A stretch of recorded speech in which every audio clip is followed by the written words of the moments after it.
Today's May 5th, Cinco de Mayo. The Bucs win the series against the Rockies. Even saw an inning with more runs than they've scored in any game since April 27th. Let's break it down. You're listening to the Bridge to Buctober podcast.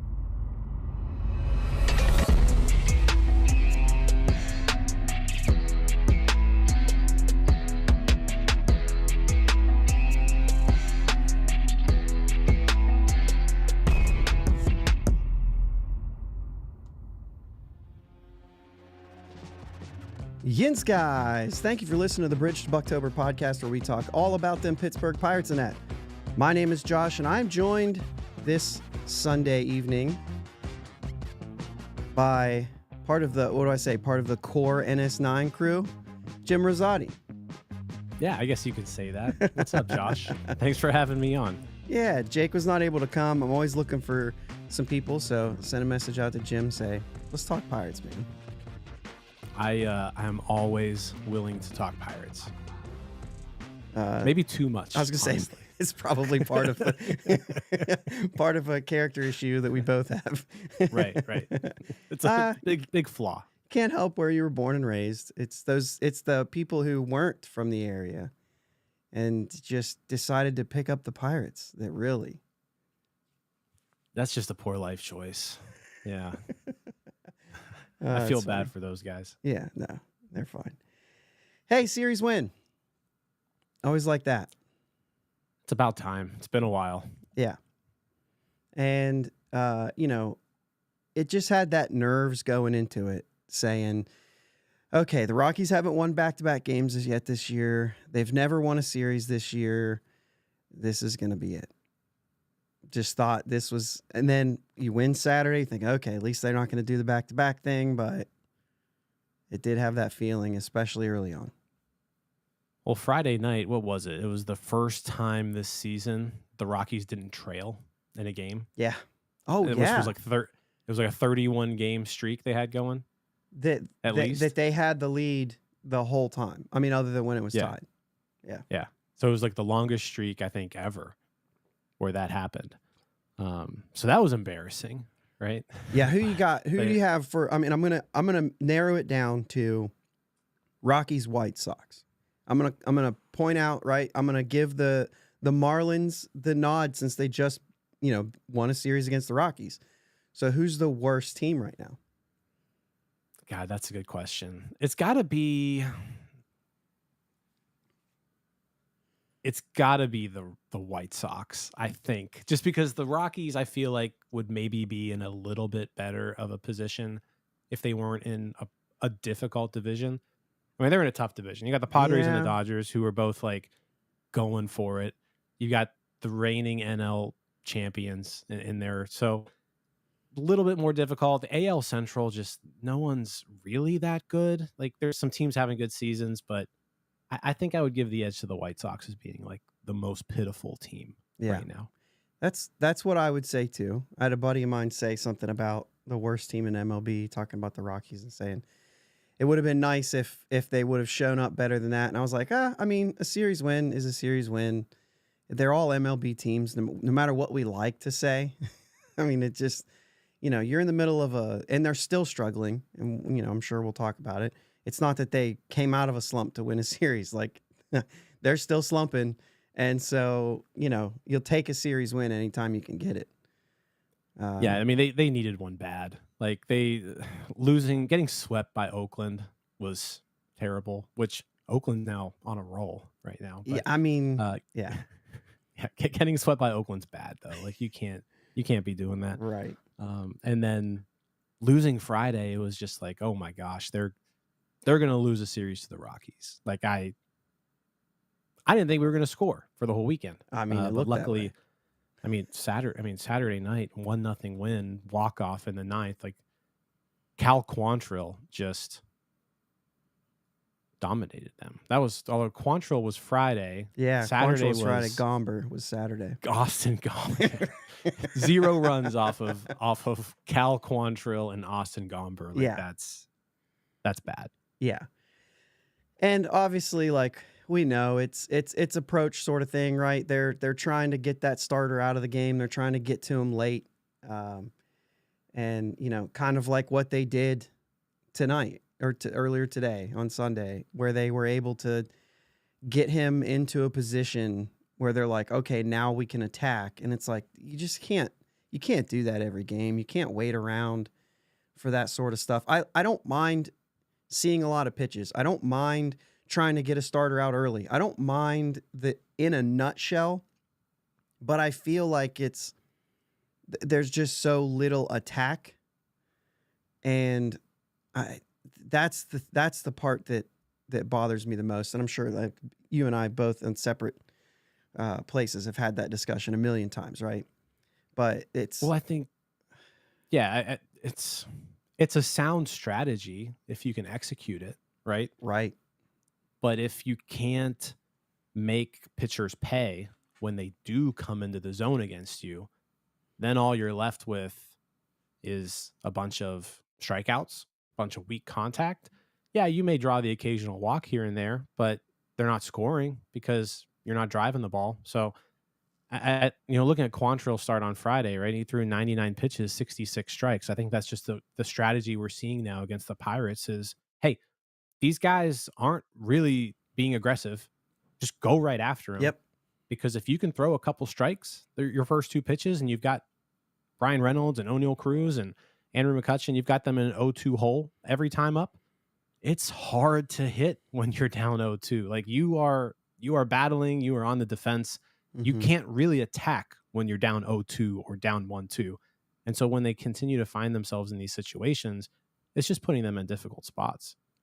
Yeah, one of the things that that I was really digging into, I've been doing a trend line piece for Steel City Pirates, and one of the things I was looking up when I was trying to figure out, okay, what's gonna be the difference between the first 16 games and the at the time I was pulling everything ended up being the next 14.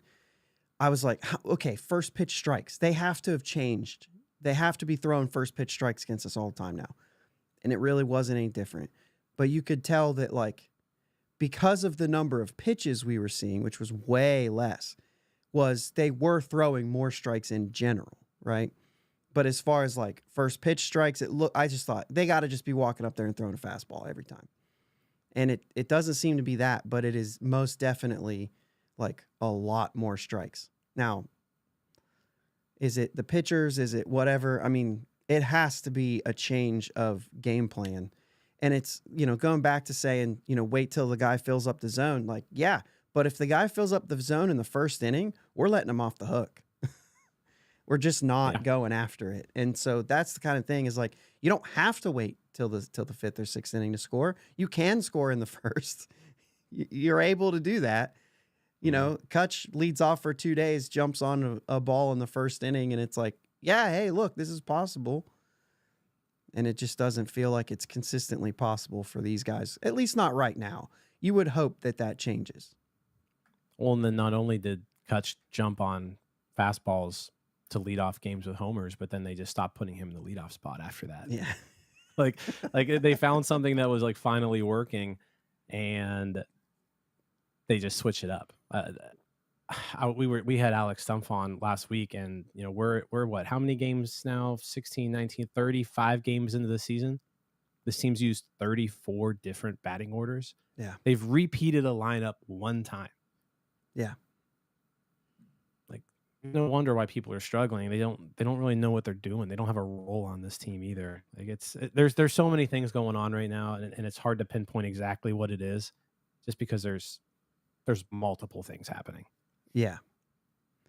Yeah, it's oh shoot. We got looks like I've got a little bit of a issue with that. Okay, so listen guys, getting the chat up here. This is a new thing. There we go. See, we can fix it on the fly. Look at good. that. Look at that. Yeah. That's impressive stuff. It's funny because I don't use like StreamYard or anything. Just a little inside baseball here, but so I have to come up with my own ways. But Pitt City, what's going on? Yeah, what's going on, Pitt City? What? We got did you see earlier Tyler saying nobody invited me? We'll have to get you on, Tyler. Yeah. Well, you know what it is? Tyler's just so negative all the time. You don't want to you don't want to have Tyler bring everybody down. Yeah, it'd be interesting. I just want to get him. We should just get a video of Tyler saying that guy stinks, and then every time we'll just play it, right? Like I play my. I'm bummed out. We'll just get something like that. Yeah, no, I've done a lot of digging into the batting orders and everything too. And just like the patient approach and the seeing a lot of pitches, it is a league-wide trend. It is something that happens a lot, and it's been like that for a while. But Shelton is still like most certainly like in the single digits of repeated lineups, and he's not even tempting at times, especially something this early in the season. I will say, though, Brian Reynolds has been the only two-hitter this season. There has been no one else hit two. I wonder if you start to get some consistency from some guys, that if they do end up starting to see like, oh, well, you know who your three hitter is going to be. You know who we don't have a leadoff hitter on this team, so I'm not going to say we know who the leadoff hitter is. There's just nobody there who's really. I mean, I think you can do it. I think the matchup is the way to go. But I would expect maybe three different people, maybe Kutch, Key, and Connor Joe as your like leadoffs until Cruz gets going. And then I think maybe you'll see Cruz there. If he's going, I think you'll see him there more often.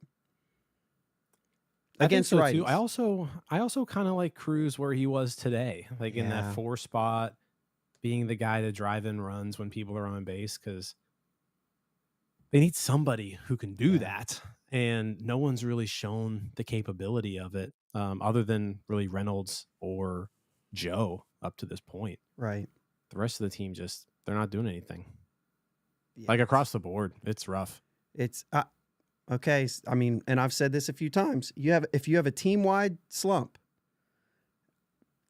I mean, that's when you start looking at the coaches, right? That's when you start looking at who's in that room talking to these guys. If it's a few guys here and there, and maybe they're not breaking out of a slump, you could go that way. You could also say, hey, it's up to the player. When it's a team-wide thing, like this is a game plan issue. This is you know what I mean? Like there's a lot more to it to me.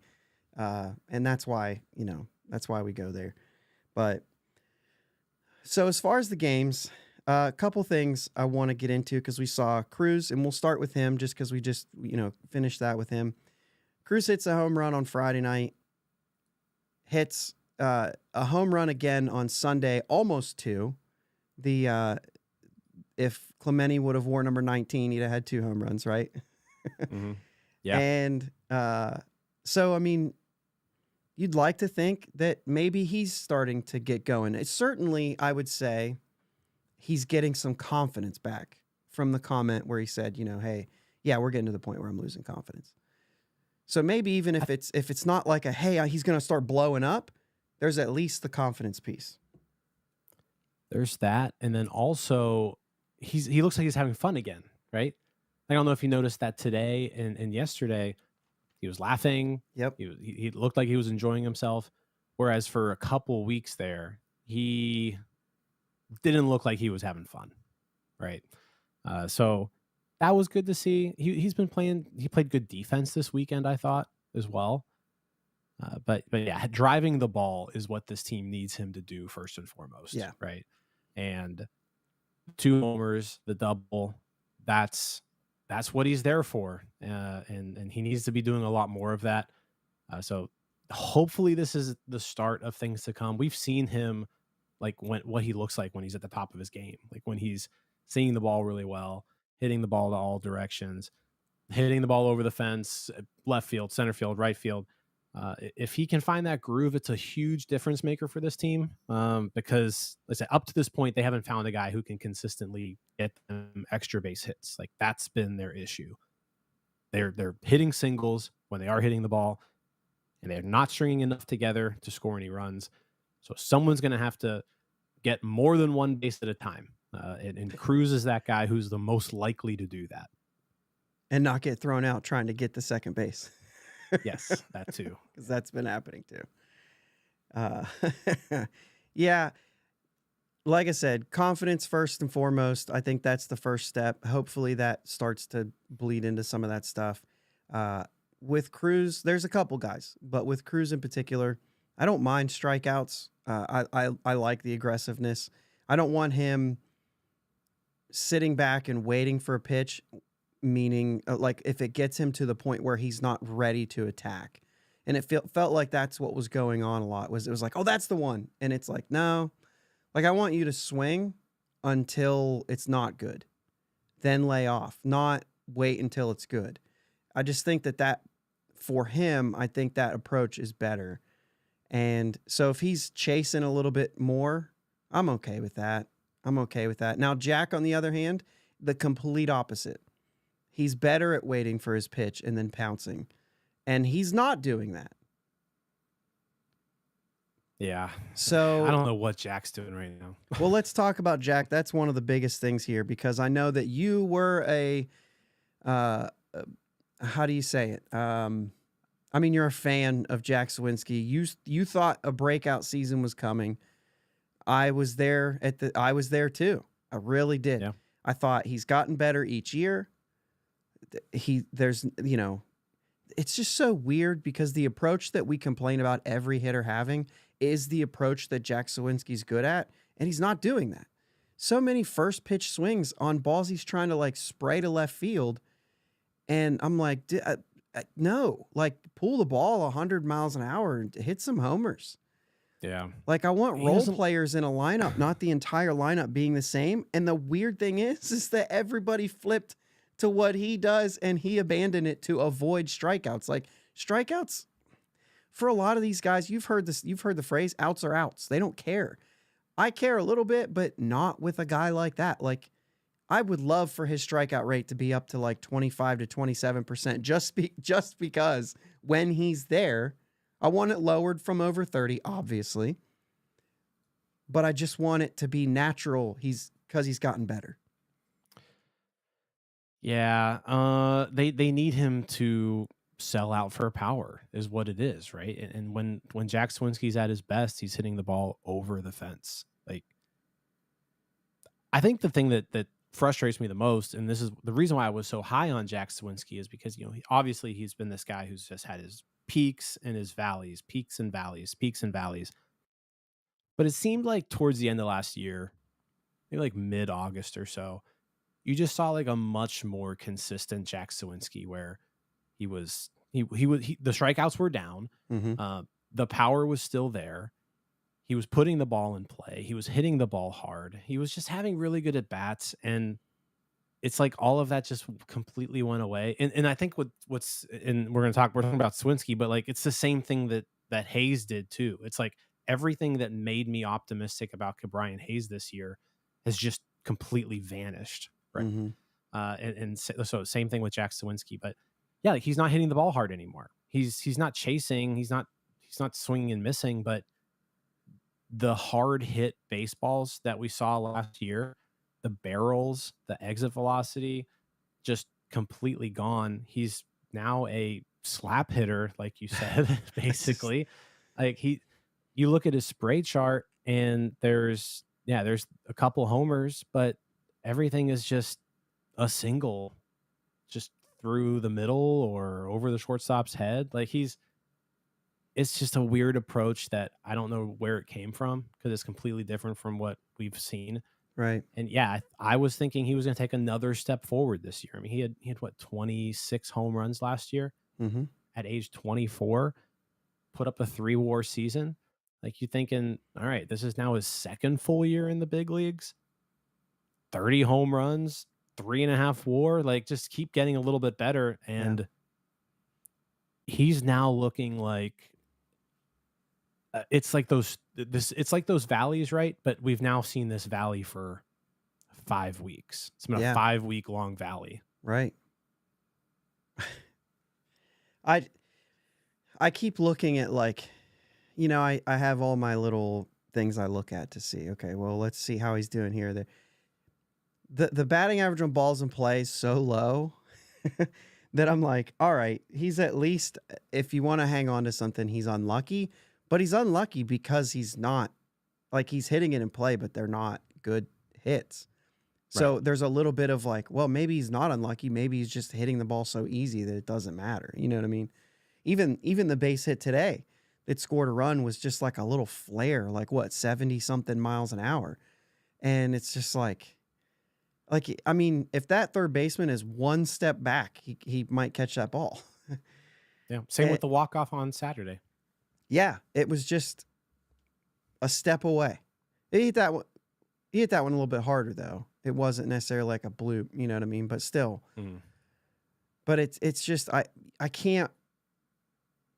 It seems like he's just trying so hard not to strike out, and I'm like, that's not the problem. We said a thing I talked about, preseason. I said the Pirates only once have had 4 hitters in their lineup hit 20 or more home runs. I'm not talking about 30, right? Just 20 or more home runs. And it was like, this felt like a year that you could do that because I felt like you've got 3 locks for 20 in Cruz, Reynolds, and Sawinski. I just felt like those are a lock to hit 20. Unless they get injured, they're hitting 20 homers. So you just need one more guy. Mm-hmm. Whether it's Tellez working out or, whatever, or Key Bryan or Henry Davis, figures it's any of those things. There's a number of them. I mean, we even talked about Peguero being possibly a guy that could do that. Here's a guy who's not even here.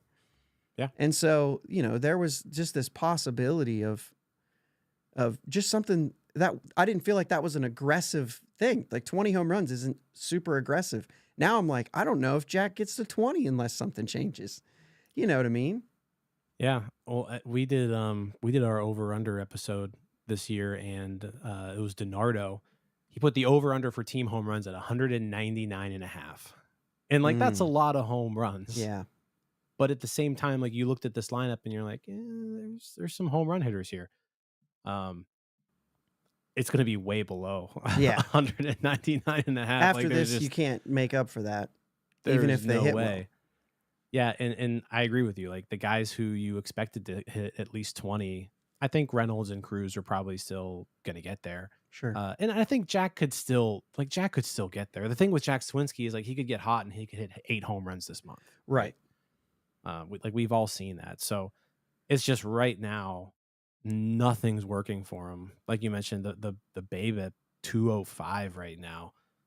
But he got it up over 200 since the last time I looked. It got over 200 today, but he's hitting 176. But like you mentioned, it's not like it should be any higher than that. His expected batting average is 240, but the dude's only striking out 20% of the time.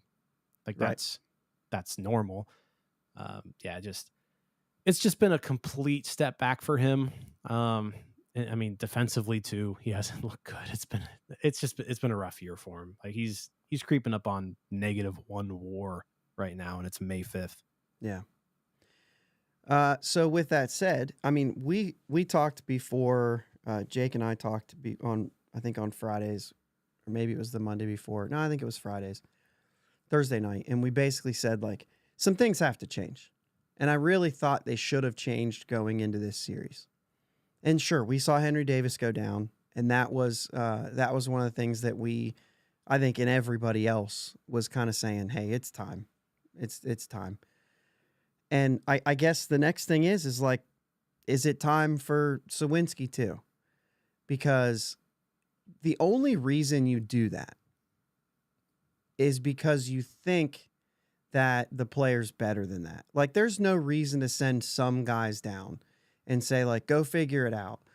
Or even like a guy who's a veteran, right? So you're not going to send Tellez or Michael Taylor down. Like, that's just not an option. They're either going to work or they're not, and they're going to play or they're going to get cut. And that's not going to happen, I don't think, with either one of them. And not yet. Yeah. Certainly not yet. And so even though, I would think Michael Taylor, I think this is as good as it gets, but if he could provide late inning defense, we certainly need it in center field. So I think that's, a positive there. But why not? Like, why didn't we? I mean, we could have made a change, just like a Sawinski Gonzalez type thing. I mean, we've got enough outfielders to cover the innings. If we could have brought Gonzalez there, I know Triolo's been good at defense, but he's not hitting either. and Mhm. he's really not. I mean, you could still keep Triolo there. The problem with, with the whole scenario is that Alika's played good enough to not get sent down. And so you can't really just make the easy button and send him down in favor of that. So you're going to have an extra infielder, and, it is what it is. But, like, why not? I mean, Gonzalez is hot. They're going to wait till Gonzalez isn't hot and then be like, okay, well, he's not hitting right now. I don't Yeah, know. I just feel that's like gonna be if, the frustrating. That's the frustrating yeah, part. Is like he's hitting so well right now. Like let's just let's see if we can catch lightning in a bottle or 100%. something, right?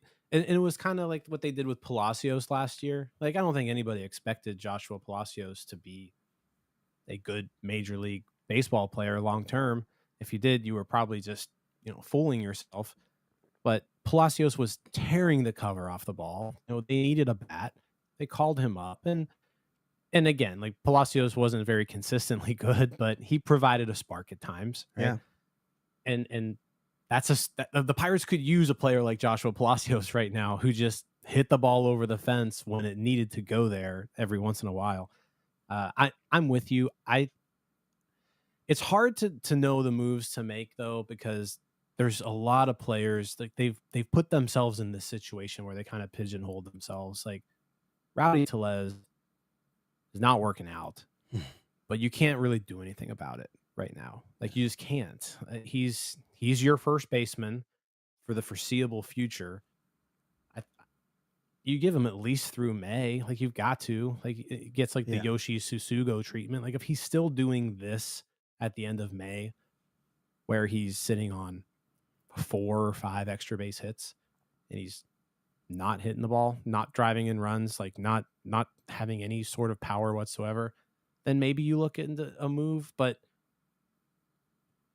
because like Jake Lamb, I guess, would be this year's Joshua Palacios, right? He's that lightning in a bottle guy where you can maybe catch it for a little bit of time.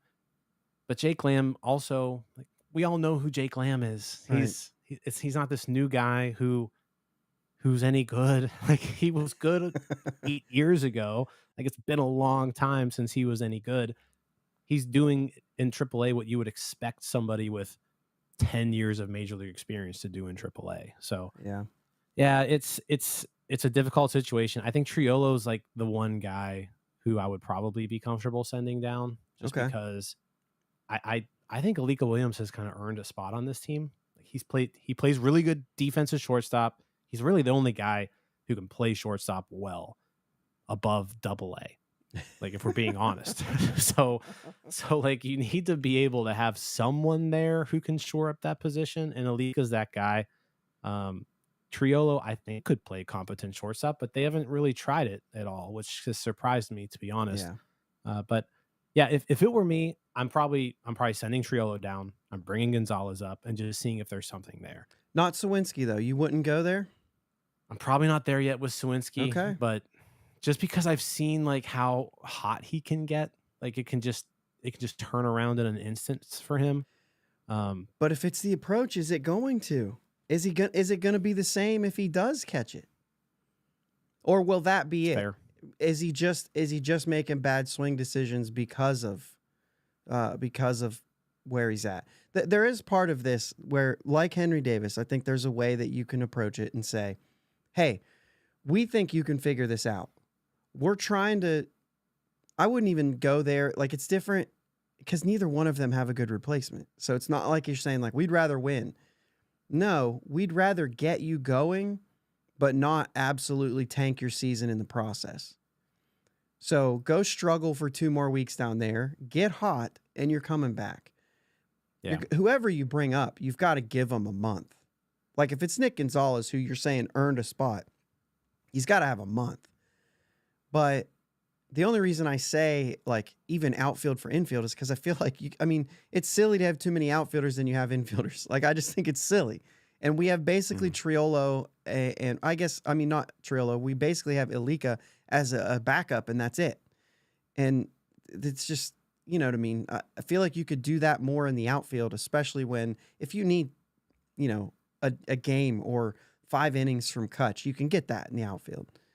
You can't you can't replicate that in the infield. Like they had a situation this year where there was a chance when Cruz slid into second base that Connor Joe was the only option to play second base because Key was on the bench and was not going to play. And it's like, what are you going to do? Like you have to be able to have a backup. If a guy needs a day off, like you just have to be able to have a backup, and you have that in the outfield. You don't have that in the infield. But to me, it was kind of, I thought that, if you could have made those types of changes while you had a guy like that, I mean, I would even entertain G1 Bay right now. I mean, like it's a smaller sample because he missed some time at the beginning, but he's hitting. And so if you're committing to him in the outfield, which I'm okay with as opposed to second base, you could have brought him up and you could have done something with him and Taylor in the outfield. His splits this year, Bays, are actually what you would expect. He's better against righties than lefties. Last year it was the opposite, so it really felt like, what are you supposed to do with that? But it has been. I just felt like accountability, something there to say like, yeah, you did it with Henry Davis, but you had to do more than that. And a hot bat is a hot bat. I know that the underlying numbers for Nick Gonzalez with the strikeouts and whatever else, I know they're there. But when you're hot, you're hot. That's baseball. If he stays hot, then if he gives you a couple weeks and then it starts to even out, you got a couple weeks, and it might be just enough to get some other guys moving. You talk about Jake Lamb. I mean, Peguero was hot for a while. Bay's hot. And there's been some other guys in AAA, like they're hitting the ball, and it's like, well, hitting's contagious. And so like you start to get some guys hitting, and you might get some other guys excited and get them hitting as well. I mean, it's a psyche thing. It's not fake. You just can't put it on paper. Right. Yeah, I mean, it just lights a fire under the team too when I think you have someone who, hey, this guy's coming for your job. Like if you don't perform, there's another guy right behind you who's looking for your job. Yeah. And I know sometimes maybe that's not the best way to motivate people, but sometimes it is. And sometimes you've got to do that. I mean, this is a competition these guys are having, not only externally, but internally too. There's guys who deserve there's guys who deserve a chance right now. And that's it. I was going to say, on the flip side of that, you're also saying if you play really well, you will be granted a chance. And so it is a two-way thing there. It's like, yeah, if you're not performing, you will be sent down. But not only that, but if you do well, then you'll get an opportunity. And I think that makes guys who are in AAA feeling stuck there. No, you know what? I'm going to ball out here because I know that this team will give me a chance. They've done that, actually. This front office has actually done that when they brought up Roanzi for that start, when they brought Cruz up for just that. You know what I mean? Like those were ways to say, hey, we asked them to do X number of things. They did all of them. And so we were like, we're going to do this now. You know what I'm saying? And so like they've shown that they care about that sort of thing as far as like people and, whatever else. And I think sometimes they do it to a fault when they say, that they care about that. I mean, sometimes you want to just get good players, right? Right. So I don't really know. And even you could even say with some of the guys that they've signed that have been maybe a complaint, it was like, it's one of those things where they care about the people and say they deserve another chance. You know what I mean? Even things like that the way that they are. And we don't need to get into that, but they've shown that, over time. So just to keep kind of Sawinski there, he does get the walk-off hit. And I was really kind of hoping, because I had planned on talking Sawinski with you, because I know that we both, were our fan. And then he gets the walk-off hit, and I thought, man, if he turns and has a good game on Sunday, I feel like this conversation could be a lot different. Well, he didn't really do that. He got the little bloop hit, right, that scored the extra run. But other than that, it was like there was two at-bats where it was just like a first pitch. I think one of them he fouled off, but he swung at two first pitches that weren't like, one of them was a breaking ball. And I'm like, I don't even know why you've wasted your energy. Spit on that. Yeah, he's just I'm not yet to the point where you are with him. Okay. Where I'm still giving him a little bit more time. Just honestly, with him, it's more of there's no other outfielder really gunning for playing time. I guess you could make an argument for Bay. You'll never hear me say the words we should call up G1 Bay. Yeah. So, um, like if Olivares was knocking the cover off the ball, then yeah. If but he's not. Like if Taylor were knocking the cover off the ball, then sure. But right now, if you send Sawinski to AAA and you call up Nick Gonzalez, you're really not. Jared Triolo doesn't really have anything to do at that point. Right. So I guess maybe play more first base. Yeah, maybe, I think that if you Connor move Joe's Joe innings into more of an outfield role. Yeah, as I say, Connor Joe's innings would be moved to the outfield. You could put Triolo at first a little bit. Although I don't mind getting Triolo out of the lineup a little bit either. That's true. Like Triolo doesn't really deserve any playing time right so now. So he could still go in for for Hayes. Yeah, he could still go in for Hayes. He could still even give Gonzalez a day off against somebody that they like the matchup of. They're going to still play that game. The playing time's there. It's a lot less for Alika at that point. Yeah. And then so Alika maybe basically then just becomes a backup shortstop. That's right. Yeah. And I mean, I imagine if once you start seeing Gonzalez cool down, then you can start mixing it in. Any of these guys right now, and this is maybe a part of the problem. Any of these guys right now, they play too much. They're going to start getting exposed a little bit. We see it with Connor Joe all the time. He's earning more playing time. He has to play. But as a result, he's going to start struggling too. We've seen it too many times. And that's the way that he's a great player playing part-time. Other than that, which just goes to the point that like these players just aren't good enough. And that's it. Like when if the players get exposed because they play too much, then they're just not good enough. But I think that's what you would want from from a guy like Connor Joe. That didn't work. From a guy like Connor Joe, he's supposed to be that. He's supposed to be a part-time player. And so the fact that he is starting is because it's not because he's necessarily not a good player. It's that the guy that's supposed to be playing in front of him is not a good player. That's where we run into these issues. And it's the same thing with all of these. I see Triolo as the same sort of player. He's a complementary player. I'd love to see him in a role where he's playing third, second, and short. Go ahead. Yeah, no, I'm with you there. I think that's where I was a little surprised with how they went about this season. Like I would have started the year with Peguero as my everyday second baseman, and then I would have mixed Triolo in where he gets a start at second every week, he gets a start at third every week, he gets a start at short every week, or maybe Peguero starts at short and Triolo starts at second. He starts at first every once in a while. Like Triolo's still getting 3 to 4 starts a week, but Peguero's your starting second baseman. I thought that was the route they were going to go, so it kind of surprised me a little bit with how they did that. Because I think Triolo's main value is he plays really good defense no matter where you put him. Yep. Right. I don't think Triolo is an everyday major league second baseman. I don't think the bat's good enough, right? But if Triolo's in your lineup giving guys a day off every now and then, he can do that and be valuable because he can give you at least professional at bats and play the position really well. Yeah. I mean, I've seen a lot from the numbers and everything, and I've said this before, but Triolo to me he just reminds me so much of Jordy Mercer. And when I looked up all the numbers, like it was scary. Like exit velos are the same. All of the numbers except for Triolo walks more and strikes out more. So other than that, like they were very similar. And so I've just kind of seen like, okay, well, he's going to be a 250 major league player, but he's going to be a major league player.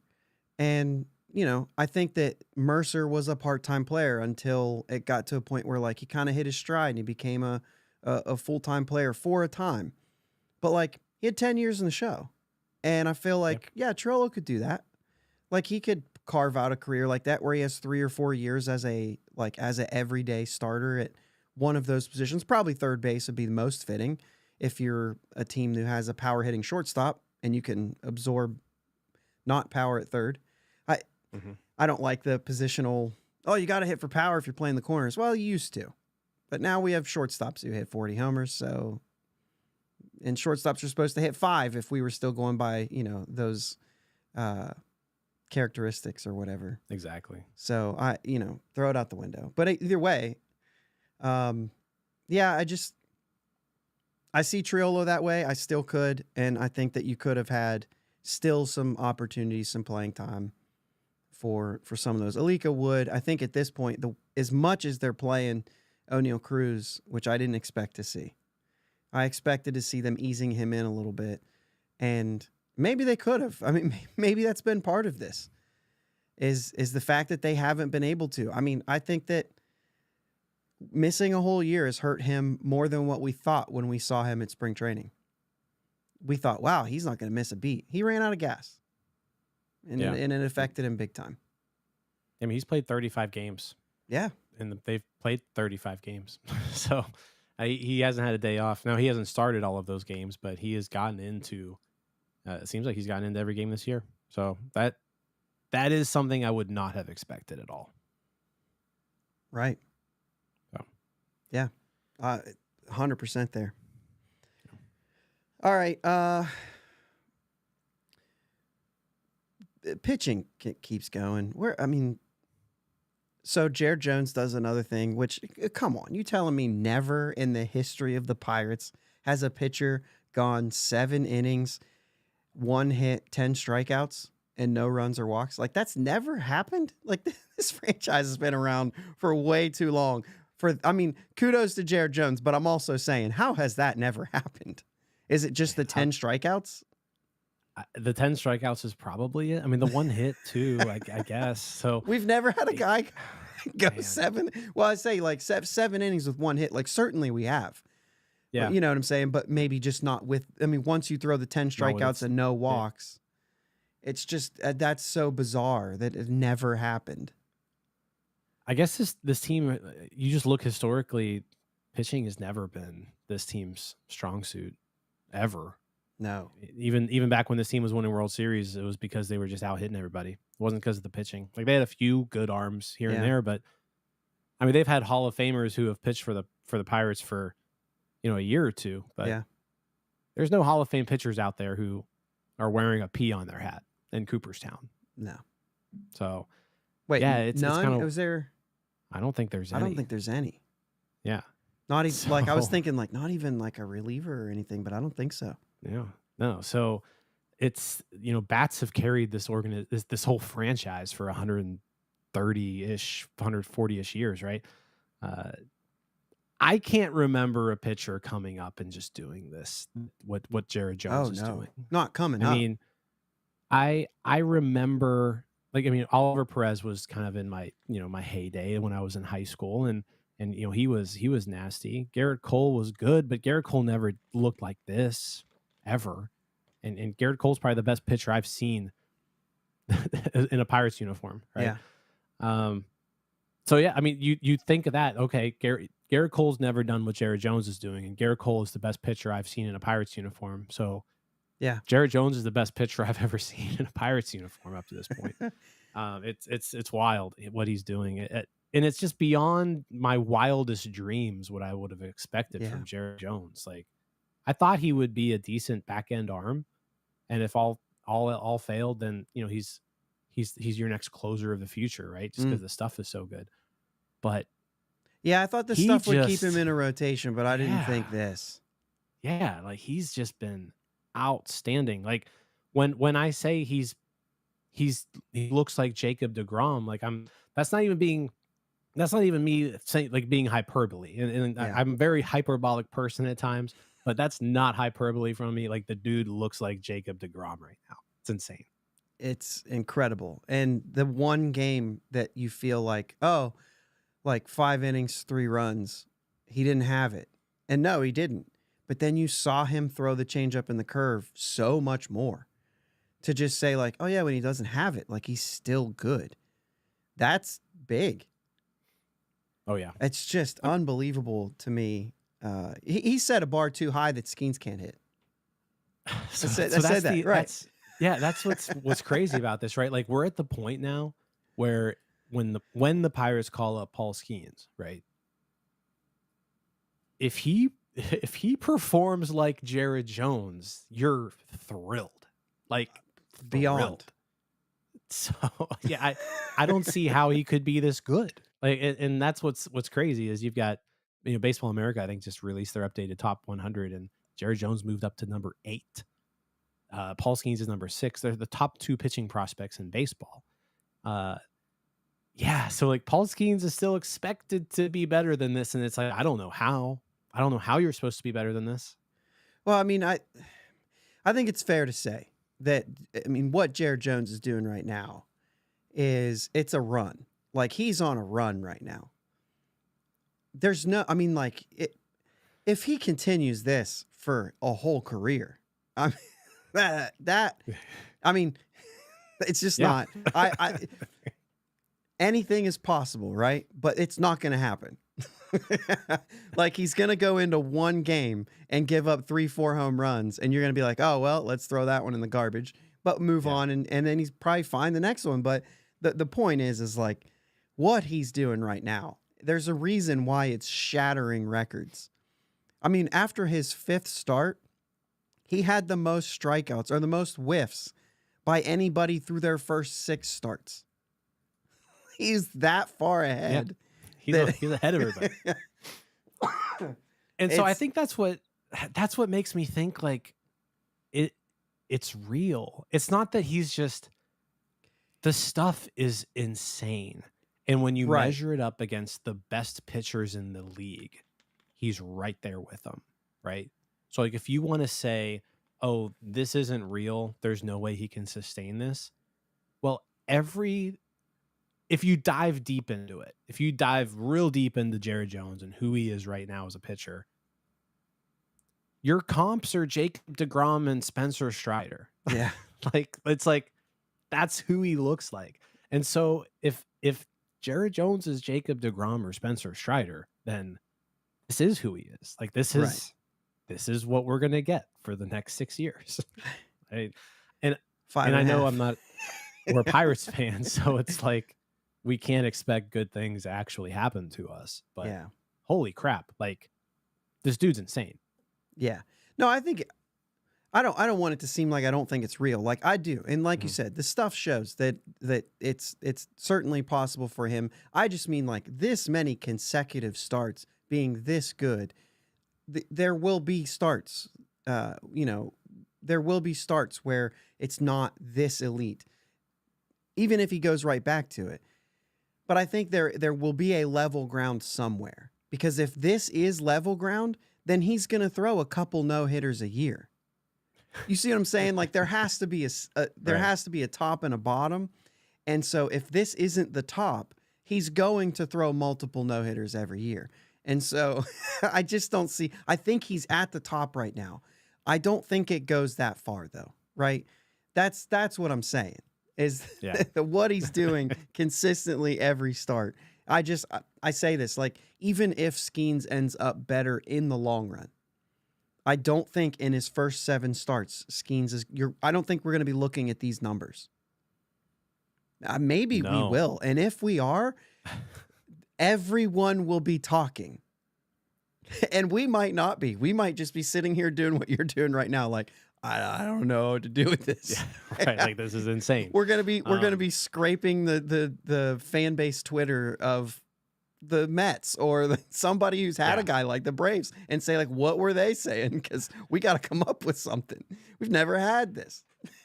Yeah, I mean, I think what's incredible with Jones more than anything right now is the walks too. Like, the strikeouts are awesome, but like his control has just taken such a huge step forward.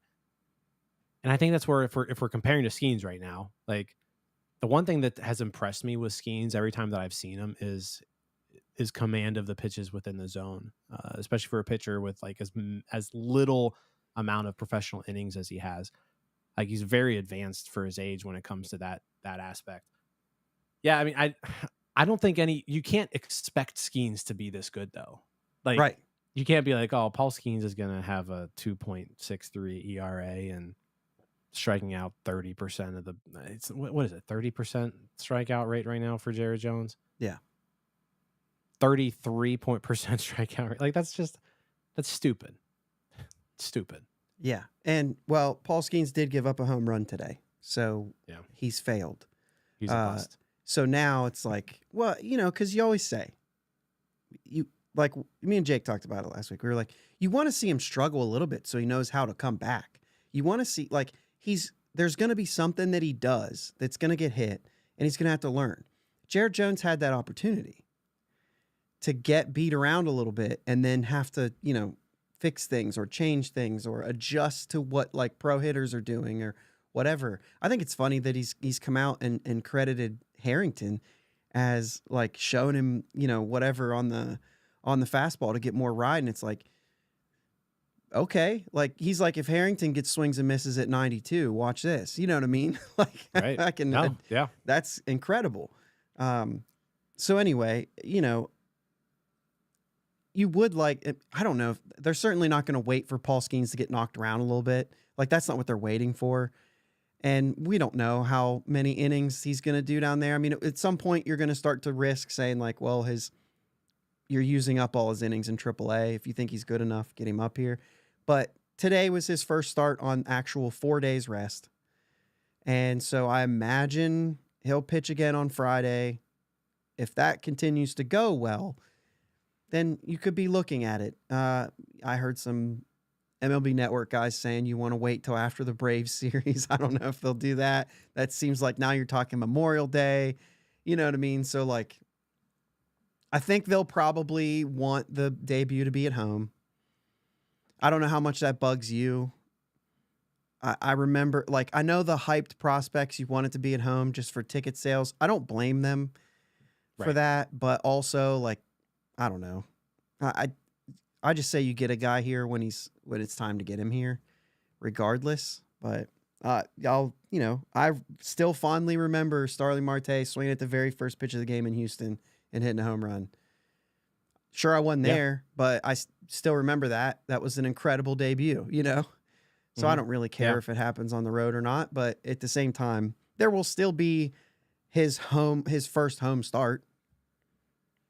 Yeah, I would say I think the team would like for him to debut at home because it would mean extra ticket sales, right?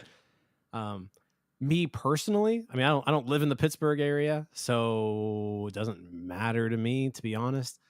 I would rather him just be up when he's ready to come up, regardless of where the team's at that point. But yeah, if you're looking at the schedule here, like you got to think, if it's not going to be this weekend, then the next chance would be in Chicago next week. The next chance there would be probably that San Francisco series. Yeah, maybe. I don't think, it wouldn't line up for that Atlanta series. So, if you want to debut him at home, then it's that San Francisco series, probably that Wednesday or Thursday game. I did look up the other day because I had somebody had said something about a Tuesday game. And I said, oh, they won't call him up on a Tuesday. It's the worst ticket sales day of the year. They're not going to do it. But then again, I went back, and Garrett Cole made his debut on a Tuesday, and there was 30,000 people there. But it was in June. So, like, school was out. But that's also why you may do it on a Tuesday. That's true. You want 30K on a Tuesday. Yeah, you want 30K on a Tuesday.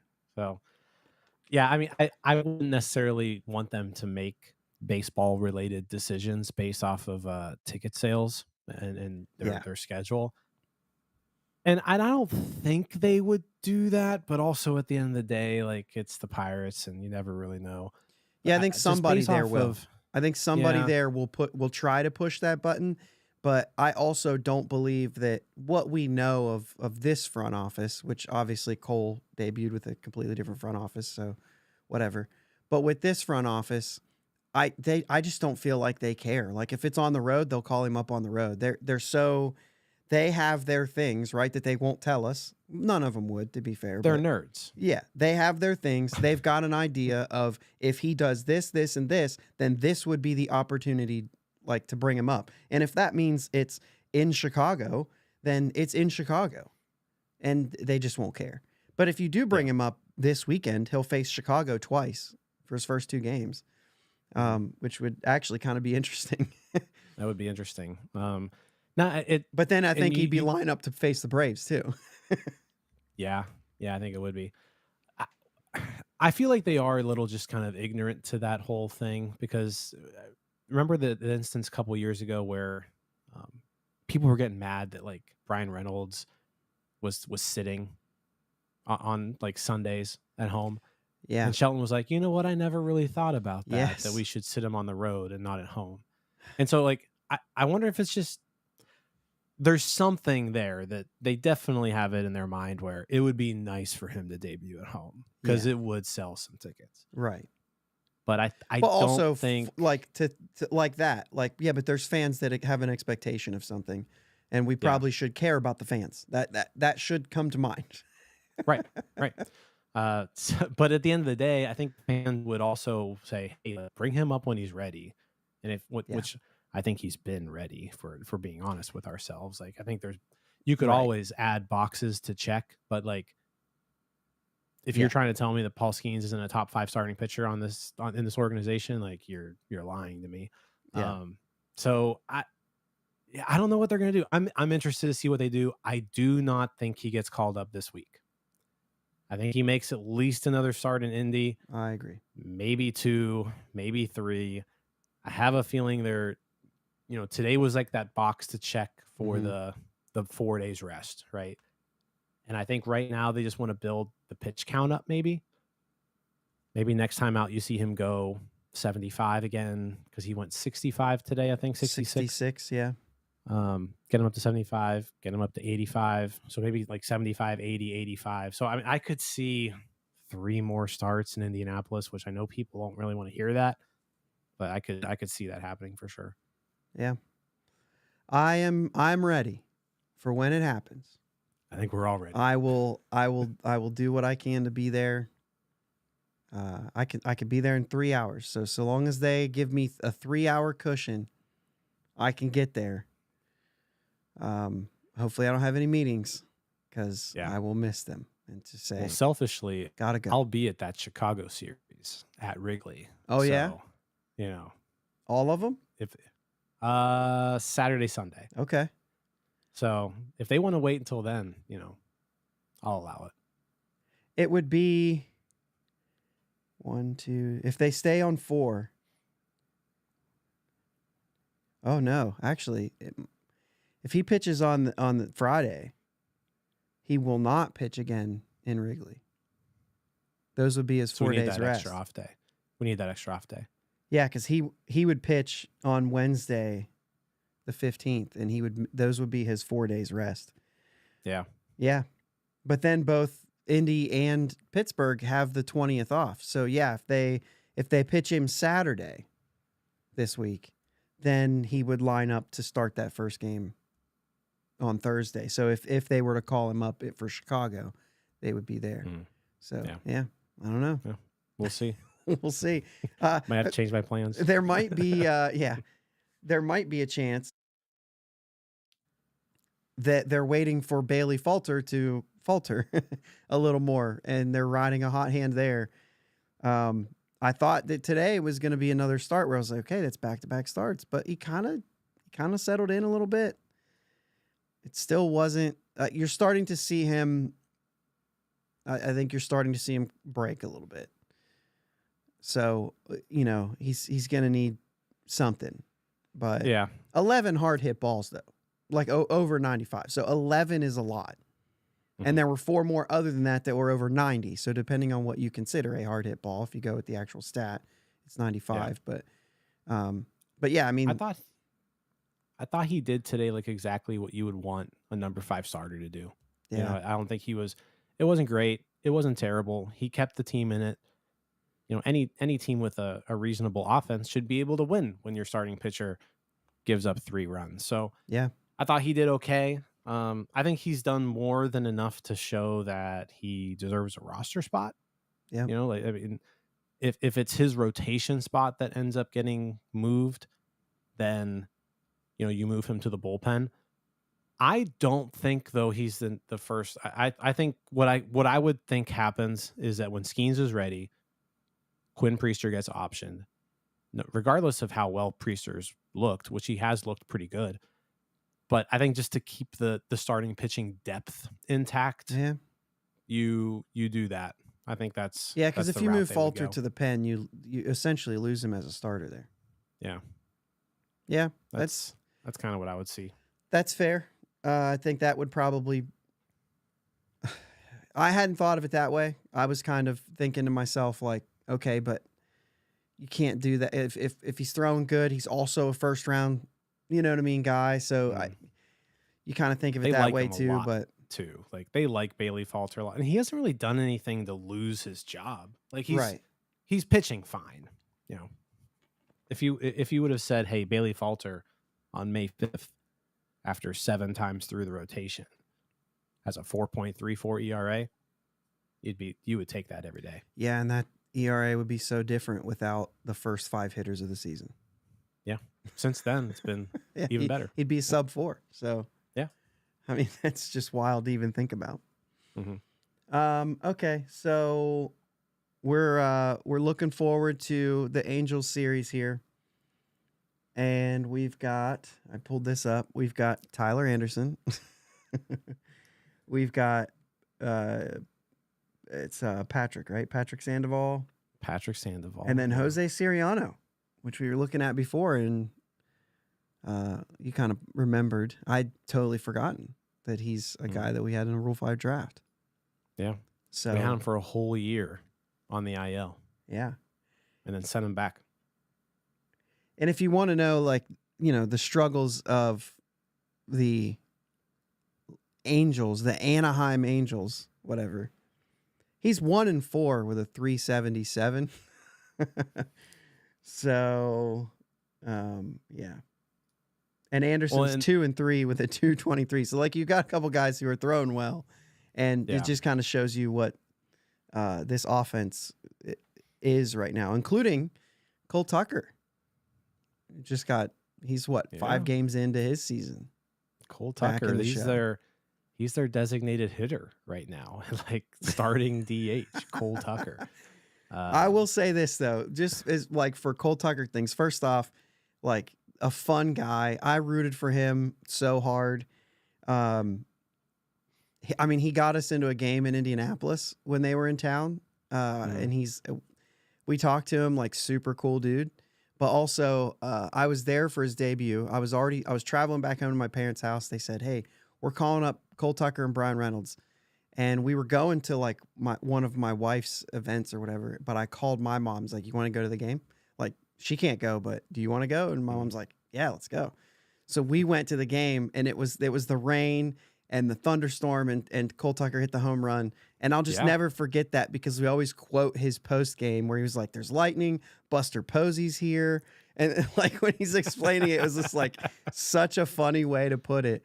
But yeah, I'm glad for Cole Tucker. I didn't feel bad for him. I mean, he married well, so he's doing fine.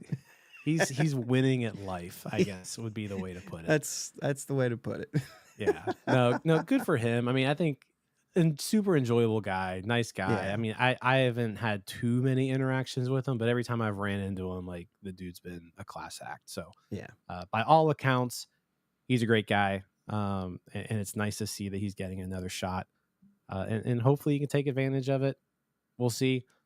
He's played 4 games right now. I thought it was 5.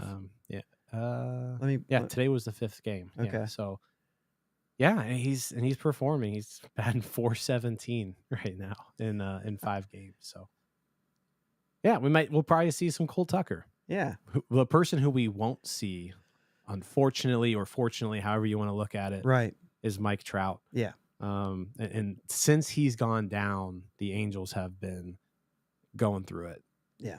Right. Yeah. They have not been a good team since he's gotten hurt. But he's probably my favorite non-Pirate just to watch. Trout. Been that way just for a really long time. And so that's unfortunate. No Mike Trout this series. Unfortunate that we don't get to see him. Probably fortunate that we don't have to play him. Well, I mean, I'm pretty sure he leads the league in solo homers this year, just because of how bad this offense has been. I think his first 8 of his first 10 home. Well, does he have 10? I don't know. I think he had 10 home runs and like 13 RBIs. Yeah. Yeah. Like 8 of the home Which runs is were solo insane. shots or something Yeah. like that. It's just ridiculous. Yeah, I mean, it's kind of unfortunate for the game too. If he's going to keep getting hurt, this is going to be like the Ken Griffey Jr. type thing all over. Like, for my money, Ken Griffey Jr. was the best there is, or best there was. I mean, like, it didn't get better than that. And I know a lot of Pirates fans will say that it did, but it didn't. Bonds took steroids because he couldn't keep up with Jr. in my mind. And that's obviously like, it's a little tongue in cheek. Yeah. But I do know that like it used to tick him off when people told him the things that Griffey was doing. That's been written. But anyway, I think Griffey's the first guy to 800 if he doesn't get hurt. Oh, I mean, if Griffey stays healthy that whole time, Yeah. I Especially when he got to play in 800 is- Cincinnati. yeah, 800 is completely Yeah. within reach. Yeah. So unfortunately, I think that, Trout, as far as like now, he was the best until he started getting injured. And then he had a teammate who also could pitch, which I think kind of took that crown. But I think as far as a hitter, Trout was still better. Mhm. But, just also like an elite pitcher. He's just not a pitcher either. It's just kind of hard to. He's just not a Cy Young pitcher, right? Yeah, it's just really hard to top that. But, Yeah, that's hard. That's tough. So we won't see Trout, but the Angels are coming, and really, it's something I said before we hit record here. If they don't get this offense going in this series, you got 10 straight divisional games after that, and it's going to be tough against the two teams battling for first place. Did the Cubs actually overtake first place today?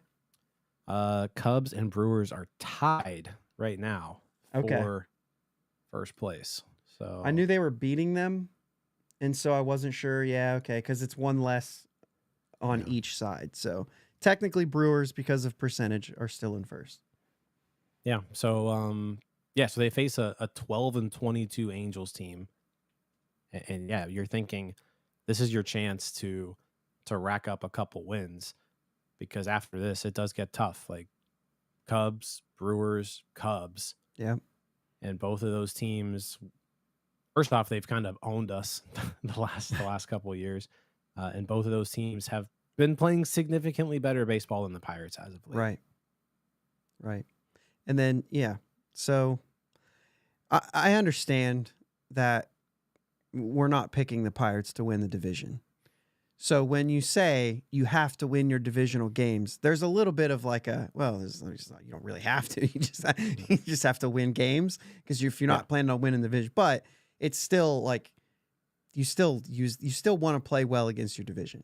You still want to say these are the teams we have to beat. So, Also, speak for yourself. I was the crazy person. Oh, that's right. 85 wins this year. Yeah. And division champs. Yeah, you did call that. So unfortunately. Jake said 84 in a wild card.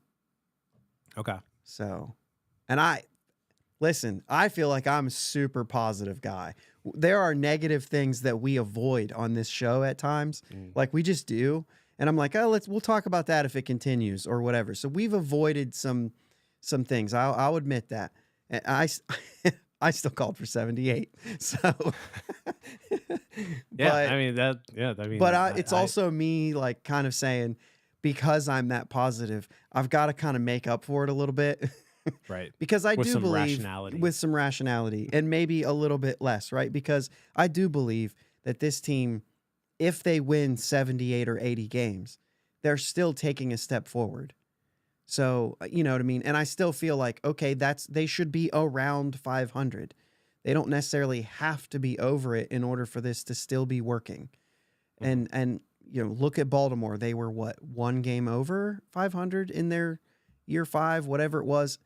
Then they shot up to 100 wins. I don't know that that's going to happen.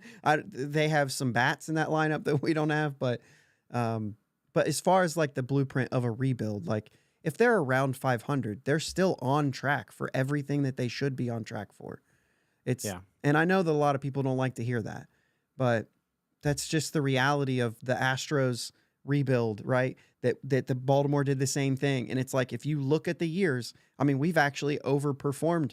We didn't have 100 losses in the 1 year, and Baltimore did. So, you know what I mean? Like there's pieces of, maybe that's actually worse because we could have done even worse.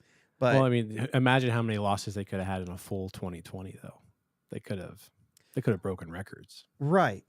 Maybe. But then again, like that was a year that Baltimore also lost over 100. You know what I mean? So like the year that we, like last year, Baltimore still in their year 4, they also won over 100 for the 4th straight year. You know what I mean? Yeah. And I mean, like I said, they're also in the American League East, and we're in the National League Central. So we shouldn't have done it.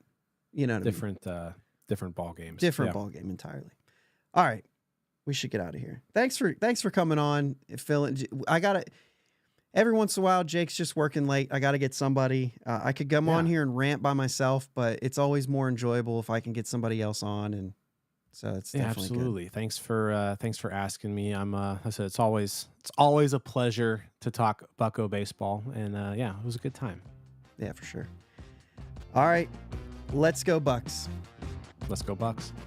Thanks for listening to my dad and Uncle Jake on the Bridge to Buctober podcast. Follow them on Twitter, Facebook, and Instagram at Bridge2Buctober. Don't forget to subscribe so you know when new episodes are released. Clear the deck, cannonball coming, and let's go Bucs.